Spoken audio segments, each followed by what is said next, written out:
22 तारीख का वो मंजर क्रिएट करने की कोशिश करेंगे, बताने की कोशिश करेंगे कि ऐसी ही पहाड़ियाँ, ऐसे ही दुर्गम जंगल, चीड़ के पेड़, जो लोग बैठ कर के चाय पी रहे थे, जो लोग मैगी खा रहे थे, जो लोग हनीमून मनाने आए थे, घूमने आए थे, सैलानी थे, उन लोगों के साथ क्या हुआ कि वो समझ ही नहीं पाए और पल भर में ज़िंदगियाँ तबाह हो गई। इन्हें अलग करता हूँ, इन्हें घुटनों पे बिठाता हूँ। हाथ में जो लकड़ी है ये बंदूक है, इनके पीछे बंदूक लगाता हूँ और इनको शूट कर देता हूँ और इनके पीछे जाता हूँ, इनका धर्म पूछता हूँ, इनसे कलमा पढ़ने के लिए बोलता हूँ और उसके बाद इन्हें गोली मार देता हूँ। तो सोचिए, अगर एक गोली इस वैली में चलती है तो आवाज़ कितनी दूर तक जाएगी।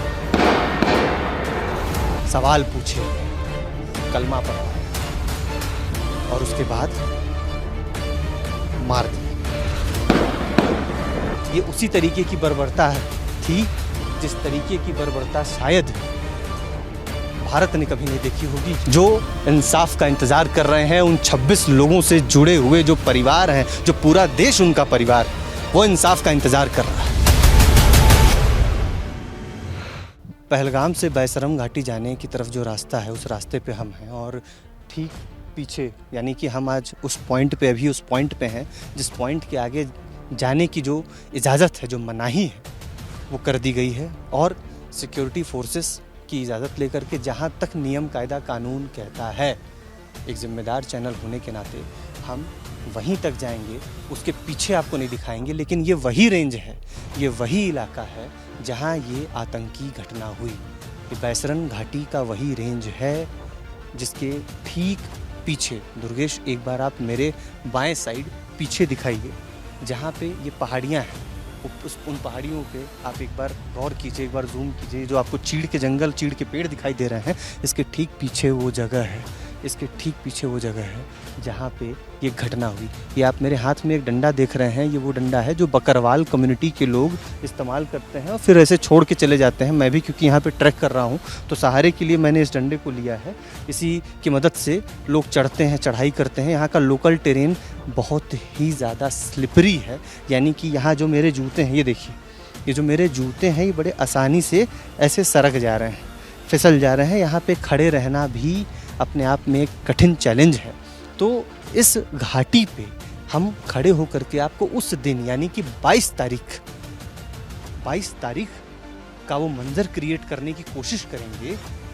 जिस तरीके का ये कायराना हमला हुआ, जिस तरीके का ये शूट आउट हुआ, ये हम क्रिएट करने की कोशिश करेंगे और बताने की कोशिश करेंगे कि ऐसी ही पहाड़ियाँ, ऐसे ही दुर्गम जंगल, चीड़ के पेड़, और किस तरीके से जो लोग बैठ कर के चाय पी रहे थे, जो लोग मैगी खा रहे थे, जो लोग एक हनीमून मनाने आए थे, घूमने आए थे, सैलानी थे, उन लोगों के साथ क्या हुआ कि वो समझ ही नहीं पाए और पल भर में ज़िंदगियाँ तबाह हो गई। मैं जहाँ पे खड़ा हूँ, मैं इस डंडे को अभी फ़िलहाल के लिए यहाँ पे नीचे रख देता हूँ और आपको बताने की कोशिश करता हूँ कि उस दिन दरअसल हुआ क्या।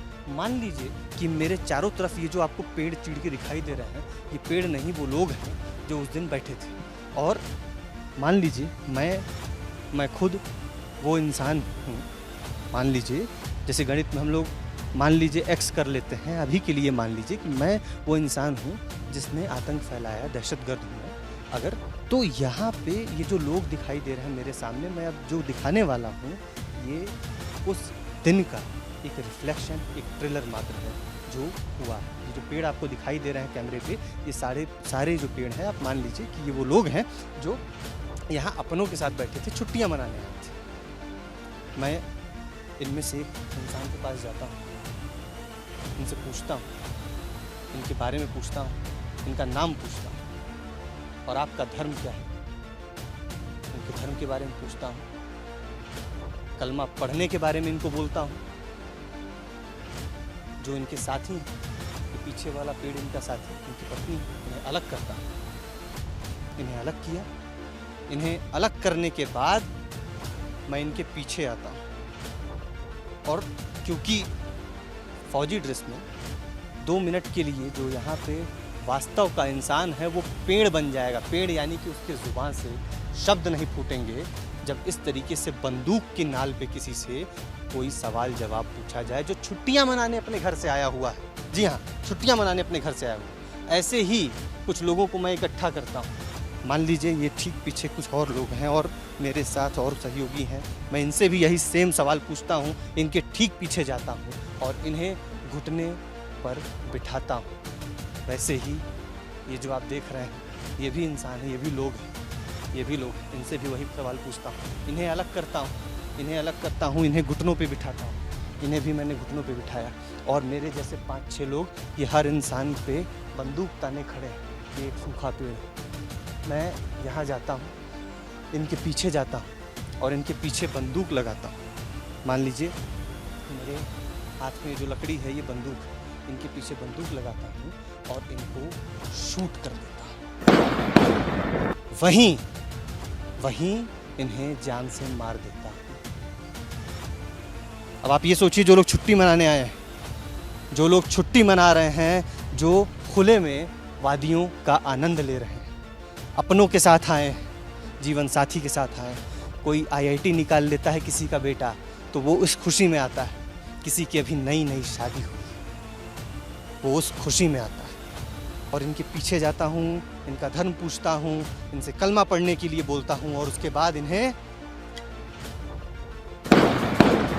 गोलियों की आवाज़ पूरे वैली, इतनी शांत वैली है कि अगर मैं 2 मिनट के लिए ध्यान करूँ, शांत हो जाऊँ, तो चिड़िया, कौवे, जितने भी पशु पक्षी हैं, यहाँ तक कि मेरे पीछे जो झील बह रही है, जो अभी कैमरे पे नहीं आएगी क्योंकि बीच में पेड़ है, वहाँ तक की आवाज़ मुझे सुनाई दे रही है।